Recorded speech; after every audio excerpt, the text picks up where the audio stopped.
ನಮ್ಮ ಸಮಾಜದ ಅಸಂಖ್ಯ ಏರಿಳಿತಗಳ ಮೂಕ ಸಾಕ್ಷಿಗಳಾಗಿ ತಮ್ಮ ಕಥೆ ಮತ್ತು ವ್ಯಥೆಗಳನ್ನು ಮೌನವಾಗಿ ನಮ್ಮ ಹೃದಯಕ್ಕೆ ತಲುಪಿಸ್ತಾ ಇರತಕ್ಕಂಥ ಕೆಲವು ಪ್ರಮುಖ ಕ್ಷೇತ್ರಗಳನ್ನ ನಾವೀಗ ಗಮನಿಸೋಣ. ಮೋಕ್ಷದಾಯಕ ಸಪ್ತ ನಗರಗಳಲ್ಲಿ ಮೊದಲನೇದೇ ಅಯೋಧ್ಯೆ. ಯುದ್ಧದ ಕಲ್ಪನೆಯನ್ನೂ ಮಾಡದಿರುವಂತಹ ಶಾಂತಿಪ್ರಿಯರ ನಗರವಾಗಿರಬೇಕೆಂಬ ಭಾವನೆಯಿಂದ ಇದನ್ನು ಅಯೋಧ್ಯ ಅಂತ ಕರೆಯಲಾಯಿತು. ಮನುನಾ ಮಾನವೇಂದ್ರೇಣ ಸಾಪುರಿ ನಿರ್ಮಿತ ಸ್ವಯಂ ಅಂದ್ರೆ ಮಾನವೇಂದ್ರನಾದ ಮನುವಿನಿಂದಲೇ ನಿರ್ಮಿತವಾದ ನಗರ ಅಯೋಧ್ಯೆ ಅಂತ ವಾಲ್ಮೀಕಿಗಳು ರಾಮಾಯಣದಲ್ಲಿ ತಿಳಿಸಿದ್ದಾರೆ.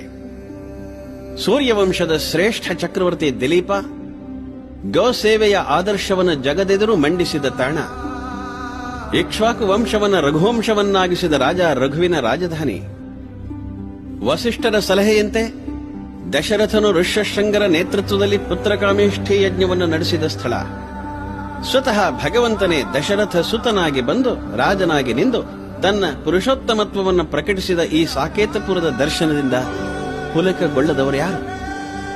ಅಯೋಧ್ಯೆಯಲ್ಲಿ ಕಾಲ್ ಇರಿಸ್ತಾ ಇದ್ದಂತೆ ಮನಸ್ಸು ಯುಗಾಂತರಕ್ಕೆ ಧಾವಿಸುತ್ತೆ. ಅಜ ಇಂದುಮತಿಯರ ವಿವಾಹವಾದ ತಾಣ ಯಾವುದು? ದಶರಥ ಕುವರಿ ಶಾಂತಾದೇವಿಯನ್ನ ಋಷ್ಯಶೃಂಗರು ವರಿಸಿದ ಸ್ಥಳ ಯಾವುದು? ಭೂಮಿಸುತೆ ಸೀತೆ ಹೇಮದುಪ್ಪರಿಗೆಯಲ್ಲಿ ಅತ್ತೆಯರೊಂದಿಗೂ ಅರಮನೆಯ ಪರಿಜನರೊಂದಿಗೂ ಸಂಭ್ರಮದಿಂದ ಸಡಗರದಿಂದ ಇರ್ತಾ ಇದ್ದ ಅಂತಃಪುರ ಎಲ್ಲಿತ್ತೋ? ಭಕ್ತಾಗ್ರಣಿಯಾದ ಮಾರುತಿಯು ದಾಶರಥಿಯ ಚರಣವನ್ನು ಎಲ್ಲಿ ಪೂಜಿಸ್ತಾ ಇದ್ದ? ಈ ಎಲ್ಲವನ್ನೂ ನೋಡೋ ಆಸೆ. ಅಯೋಧ್ಯೆ ಸರಿಯೂ ತೀರದಲ್ಲಿದೆ.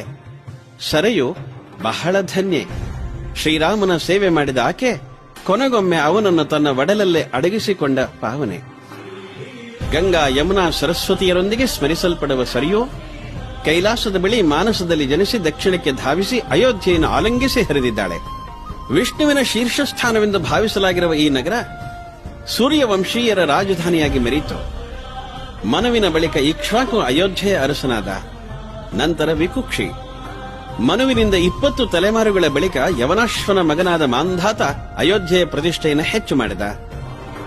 ಮಾಂಧಾತನ ಬಳಿಕ ಬಂದವರಲ್ಲಿ ಹರಿಶ್ಚಂದ್ರನೇ ಅತ್ಯಂತ ಪ್ರಸಿದ್ಧ.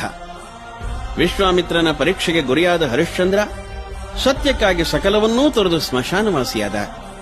ಸುಂಕ ಕೊಡದ ಕಾರಣಕ್ಕಾಗಿ ತನ್ನ ಮಗನ ಸಂಸ್ಕಾರಕ್ಕೂ ಅವಕಾಶ ಕೊಡದ ಅವನು ವಿಶ್ವಾಮಿತ್ರರ ಕಠಿಣ ಪರೀಕ್ಷೆಯಲ್ಲಿ ಉತ್ತೀರ್ಣನಾಗಿ ಅಯೋಧ್ಯೆ ಸಿಂಹಾಸನವನ್ನು ಪುನಃ ಅಲಂಕರಿಸಿದ. ಸಮುದ್ರವನ್ನ ಸಾಗರವನ್ನಾಗಿಸಿದ ಸಗರ ಮತ್ತು ಅವನ ಮಕ್ಕಳು ಅಯೋಧ್ಯೆಯವರೇ. ಅಂಶುಮಂತ, ಭಗೀರಥ, ಅಜ ಮುಂತಾದ ರಾಜರ್ಷಿಗಳನ್ನು ಕಂಡ ನಗರ ಇದು. ಈ ಮಾಲಿಕೆಯಲ್ಲಿ 65ನೇ ಪ್ರಭು ಶ್ರೀರಾಮಚಂದ್ರ. ಅಯೋಧ್ಯೆ ಜೈನ ಪಂಥದವರಿಗೂ ಪರಮ ಶ್ರದ್ಧಾ ಕೇಂದ್ರ. ಜೈನ ಪಂಥದ 24 ತೀರ್ಥಂಕರರಲ್ಲಿ 22 ಮಂದಿ ಸೂರ್ಯವಂಶದವರು. ಆದಿನಾಥನಿಗೆ ಜ್ಞಾನೋದಯವಾದದ್ದು ಅಯೋಧ್ಯೆಯ ಬಳಿಯೇ. ಈ ಎಲ್ಲ ಕಾರಣಗಳಿಂದ ಅಯೋಧ್ಯೆ ಜೈನರ ಹೃದಯದಲ್ಲಿ ಅಪೂರ್ವ ಸ್ಥಾನ ಗಳಿಸಿದೆ.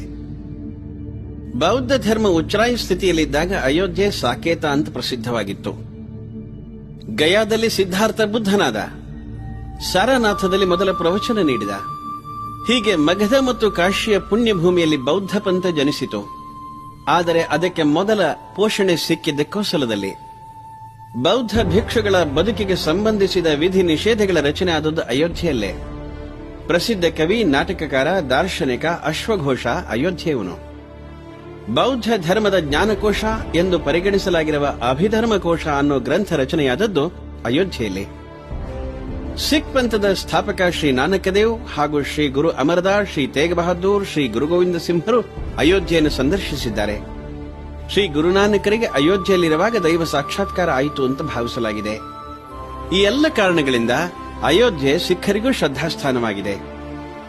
ಬೌದ್ಧ ಪಂಥದ ಪ್ರಭಾವ ಕಡಿಮೆ ಆಗ್ತಾ ಇದ್ದಂತೆ ಅಯೋಧ್ಯೆ ಜೀರ್ಣಾವಸ್ಥೆಯನ್ನು ತಲುಪಿತು. ರಾಜ ವಿಕ್ರಮಾದಿತ್ಯನ ಸಮಯದಲ್ಲಿ ಗುಪ್ತರ ಕಾಲದಲ್ಲಿ ಗೌರವದ ಸ್ಥಿತಿಗೆ ತಲುಪಿದ್ರೂ ನಂತರ ಮುಸಲ್ಮಾನರ ಬರಬರ ಆಕ್ರಮಣಗಳಿಂದ ಜರ್ಜರಿತವಾಯಿತು. 1193ರಲ್ಲಿ ಶಹಾಬುದ್ದೀನ್ ಘೌರಿ ಅಯೋಧ್ಯೆಯನ್ನು ಆಕ್ರಮಿಸಿಕೊಂಡ. 1526ರಲ್ಲಿ ಭಾರತಕ್ಕೆ ಬಂದೆರಗಿದ ಬಾಬರ್ 1528ರಲ್ಲಿ ಅಯೋಧ್ಯೆ ಮೇಲೆ ಆಕ್ರಮಣ ಮಾಡಿದ. ಅಲ್ಲಿಂದ ಅಯೋಧ್ಯೆ ಬಾಳಿನಲ್ಲಿ ದೌರ್ಭಾಗ್ಯದ ದಿನಗಳು ಪ್ರಾರಂಭವಾದವು. ಆ ವೇಳೆಗೆ ಅಯೋಧ್ಯೆಯಲ್ಲಿ ನೆಲೆಸಿದ್ದ ಫಕೀರನೊಬ್ಬನ ಆಸೆ ಪೂರೈಸಲಿಕ್ಕಾಗಿ ತನ್ನ ಸೇನಾಧಿಕಾರಿಯಾಗಿದ್ದ ಮೀರ್ ಬಾಕಿ ಖಾನನ ಮೂಲಕ ಶ್ರೀರಾಮ ಜನ್ಮಸ್ಥಾನದ ಭವ್ಯ ದೇಗುಲವನ್ನು ಧ್ವಂಸಗೊಳಿಸಿದ ನಂತರ ಅದೇ ಸ್ಥಳದಲ್ಲಿ ದೇಗುಲದ ಸಾಮಗ್ರಿಗಳನ್ನೇ ಬೆಳೆಸಿ ಮಸೀದಿಗೆ ಅಡಿಪಾಯ ಹಾಕಲಾಯಿತು. ಅದು ಪೂರ್ಣಗೊಳ್ಳದಿದ್ದರೂ ಒಂದು ಕಲಂಕವಾಗಿ ಶತಶತಮಾನಗಳಿಂದ ಅಲ್ಲಿ ನಿಂತಿತ್ತು. ಅದರ ಮುಕ್ತಿಗಾಗಿ ನಿರಂತರ ಸಂಘರ್ಷ ನಡೆಯಿತು. ಸ್ವಾತಂತ್ರ್ಯ ನಂತರವೂ ಅದರ ದಾಸ್ಯ ಕೊನೆಗೊಳ್ಳಲಿಲ್ಲ. 1940ರಿಂದ ಅಲ್ಲಿ ನಿರಂತರ ರಾಮಚರಿತ ಮಾನಸದ ಪಠಣ ಪ್ರಾರಂಭ ಆಯಿತು. 1949 ಡಿಸೆಂಬರ್ನಲ್ಲಿ ಶ್ರೀರಾಮನ ವಿಗ್ರಹ ಅಲ್ಲಿ ಪ್ರತಿಷ್ಠಾಪಿಸಲಾಯಿತು. ಆ ಕ್ಷಣದಿಂದ ನಿರಂತರ ಅಖಂಡ ಭಜನೆ ಪ್ರಾರಂಭವಾಗಿದೆ. ವಿವಾದ ಮುಗಿತಾ ಇಲ್ಲ. ಗರ್ಭಗುಡಿಗೆ ಬೀಗ, ಆ ಬೀಗವನ್ನು 86ರಲ್ಲಿ ತೆರೆಯಲಾಯಿತು. ನಂತರ ಶಿಲಾಪೂಜನ, ಪಾದುಕಾ ಯಾತ್ರೆ, ಸಂತ ಯಾತ್ರೆಗಳು ಹಾಗೂ ಕಾರು ಸೇವೆಗಳು ನಡೆದವು. 1992 ಡಿಸೆಂಬರ್ 6ರಂದು ಆ ಕಲಂಕಿತ ಕಟ್ಟಡ ಅನಿರೀಕ್ಷಿತವಾಗಿ ಅಸ್ವಸ್ಥ ಕಾರು ಸೇವಕರ ಆಕ್ರೋಶಕ್ಕೆ ತುತ್ತಾಯಿತು. ಶ್ರೀರಾಮನಿಗೆ ಅಯೋಧ್ಯೆ ಮೇಲೆ ಎಷ್ಟು ಮಮತೆ ಇತ್ತು ಅಂದರೆ, ವಿಭೀಷಣನು ಸಂತಸದಿಂದ ಒಪ್ಪಿಸಿದ ಸ್ವರ್ಣಲಂಕೆಯನ್ನು ತಿರಸ್ಕರಿಸಿ ಅವನು ಅಯೋಧ್ಯೆಗೆ ಬಂದಿದ್ದ. ತಾಯಿ ಮತ್ತು ತಾಯ್ನಾಡು ಸ್ವರ್ಗಕ್ಕಿಂತ ಶ್ರೇಷ್ಠ ಅಂತ ರಾಮ ಭಾವಿಸಿದ್ದ. ಅಲ್ಲಿ ಭವ್ಯ ರಾಮಮಂದಿರ ನಿರ್ಮಾಣವಾಗದೆ ರಾಷ್ಟ್ರದ ಸ್ವಾತಂತ್ರ್ಯಕ್ಕೆ ಅರ್ಥ ಬರಲಿಕ್ಕೆ ಸಾಧ್ಯವೇ ಇಲ್ಲ.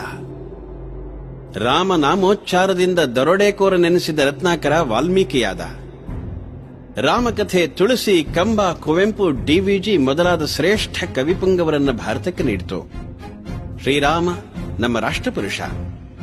ಅವನ ಗಾಂಭೀರ್ಯವನ್ನು ದಕ್ಷಿಣದ ಸಾಗರದೊಂದಿಗೆ ಮತ್ತು ಧೈರ್ಯವನ್ನು ಉತ್ತರದ ಹಿಮಾಲಯದೊಂದಿಗೆ ಹೋಲಿಸಿದ್ದಾರೆ ವಾಲ್ಮೀಕಿಗಳು. ಇಂಥ ದೈವಿ ಪುರುಷನ ಹೆಮ್ಮೆಯ ನಗರ, ಮನುಕುಲದ ಮೊದಲ ರಾಜಧಾನಿ ಅಯೋಧ್ಯೆಗೆ ಶತಶತ ಪ್ರಣಾಮಗಳು.